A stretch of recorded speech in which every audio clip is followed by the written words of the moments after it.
Hey everybody, Mr. Irvin here, 8th grade social studies. First of all, welcome back. Kind of, sort of, I guess, since this is our welcome video. So you aren't officially back for open house, and neither am I. So I don't know.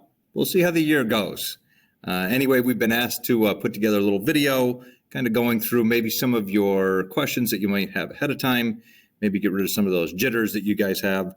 So again, I'm Mr. Irvin, and I teach 8th grade social studies, 8th grade history. I'm not going to read through this entire list, but just if you're curious, you're free to pause the video and just kind of take a look. But the thing that I always thought was really cool about 8th grade social studies is that we get to be really selfish this year.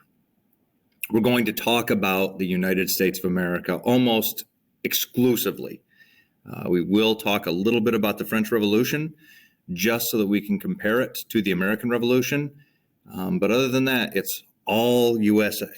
We're not talking about, the gross domestic product for Argentina. We're not going to talk about some foreign ruler in some foreign country 900 years ago. We're talking about why America is the way America is and how we got to be that way. So, as you look down here, there's a lot of early American history. And it's an awesome year. We get to just be selfish and talk about us. So if you're a new student to the district, if you guys were here last year in 7th grade, then you should understand this no problem. But if you're a new student to the district, this might be a little strange to you. Social studies and science will alternate every other day at an A-B schedule. You'll have social studies every other day, and on those off days, you're going to have science. Now, that might seem a little weird, but understand the reason why we did that was you guys do currently have a science PSSA at the end of this 8th grade year, and we have to try to get everyone equally prepared for it. We used to do it by semester. In other words, you'd go to social studies for half the year and then flip and go to science for half the year. But the students were not getting equally prepared when it came to that PSSA test that you're going to take in science. So that's why it's done that way. So I've just come up with a little sample schedule in case you guys are looking at your schedule and you're trying to figure that out going, okay, I don't even know how to read this here. Just for example, if you have me for homeroom, it says homeroom right there at the top. Then this sample schedule here says you've got Mrs. Toy block 1. Then notice you've got 2 block 2s. You've got B2A, you've got B2B. So on A days, you would have me for social studies, and on B days, you'll have Mr. Kranick.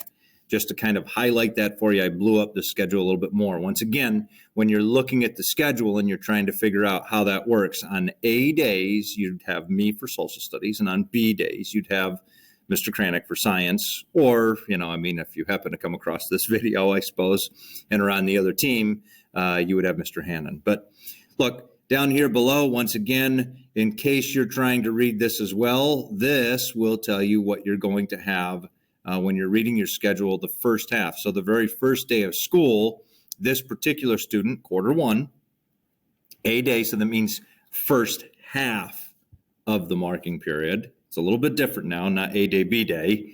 This means the first half of the marking period, you're going to have family and consumer sciences.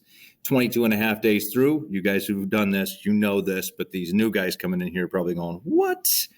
Okay, but 22 and a half days through, B, then you go to gym. That's your wellness course. All right. So hopefully that helps you out a little bit if you're trying to read your schedule at home. So look, how do you get an A here in social studies class? I'm not going to read this to you, but I'm just going to tell you that I don't believe in busy work. I don't give you work to keep you busy for hours at a time. If you get a homework question or assignment from me, it's on a quiz or a test. That's all there is to it. So will there be questions assigned by me? Yeah, absolutely. But you're going to see it again. All right.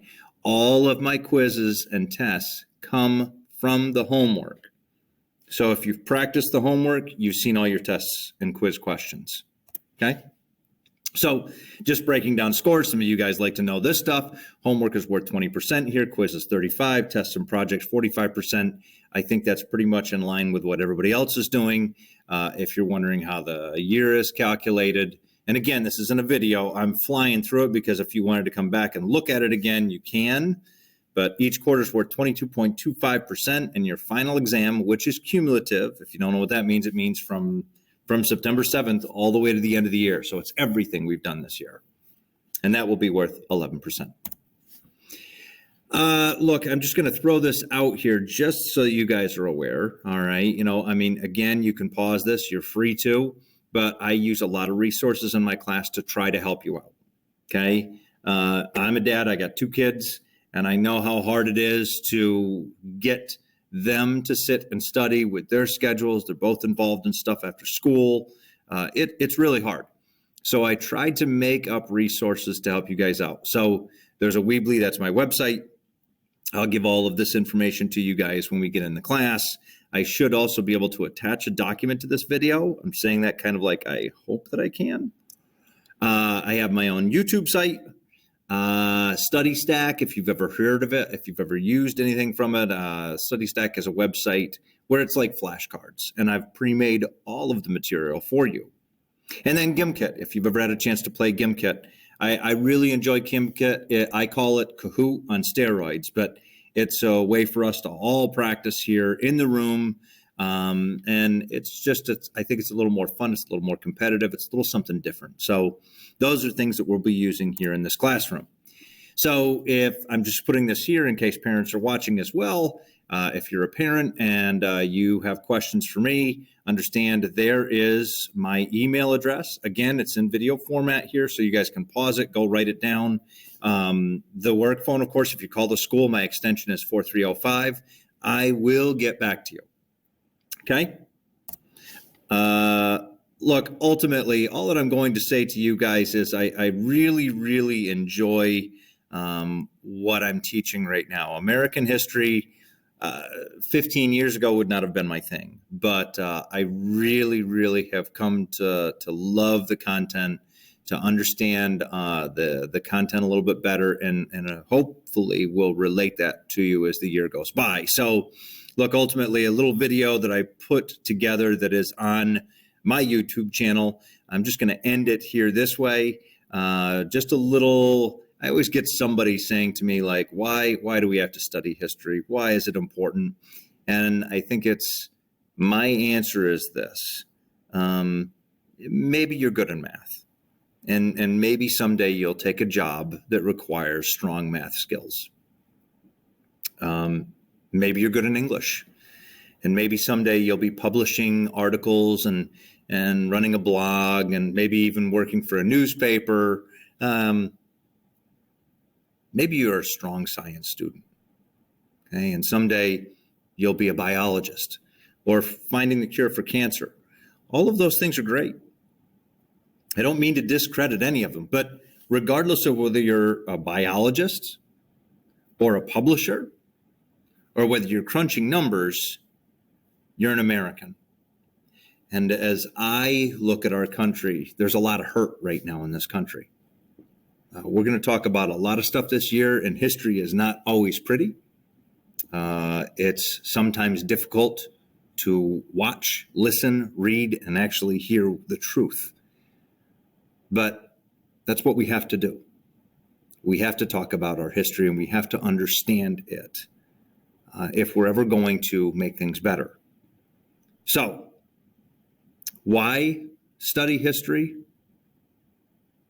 Because you're all Americans.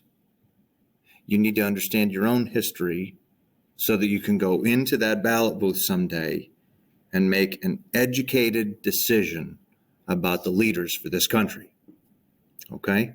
So, I'll leave you with this video. I look forward to seeing you guys in class.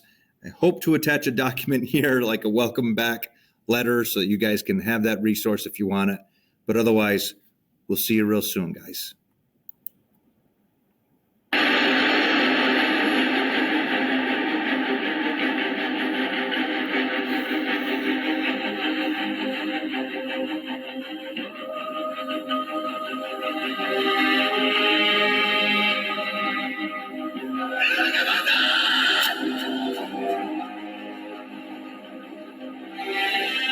fellow citizens of the world, ask not what America will do for you, but what together we can do for the freedom of man. I have a dream that one day we will be able to work together, to pray together, to struggle together, to go to jail together, to stand up for freedom together. I have a dream today.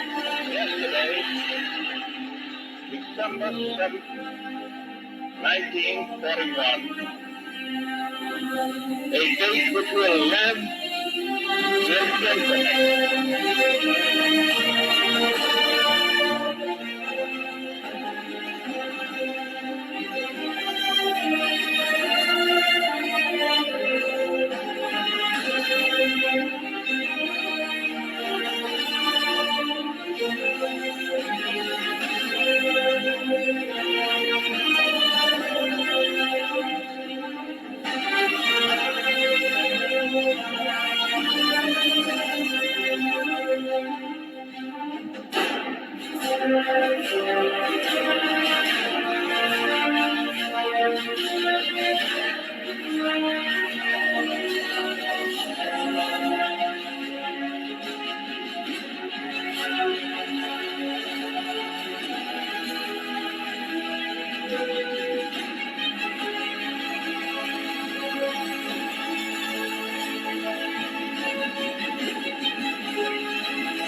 Children. I'm here because I care. I'm here because children everywhere are suffering, and because 40,000 people die each day from hunger.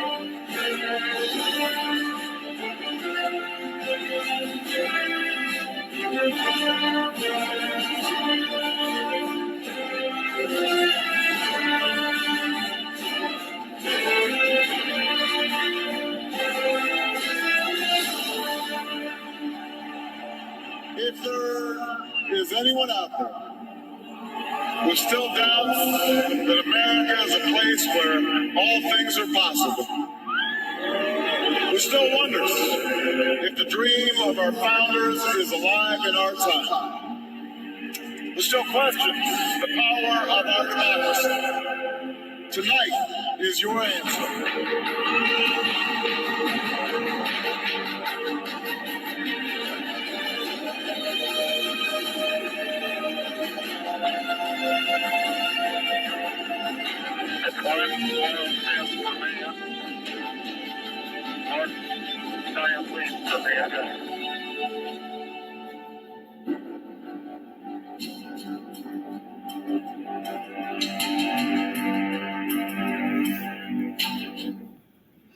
All right, guys. So again, hope you enjoyed that little something, little teaser. So other than that, guys, that's all that I've got for you. I hope maybe this makes you a little more comfortable about what we're going to do this year, answer some questions. If you have any questions, feel free to email me, mom, dad, email, call the school, whatever you need to do. I'm here. I'll get back to you.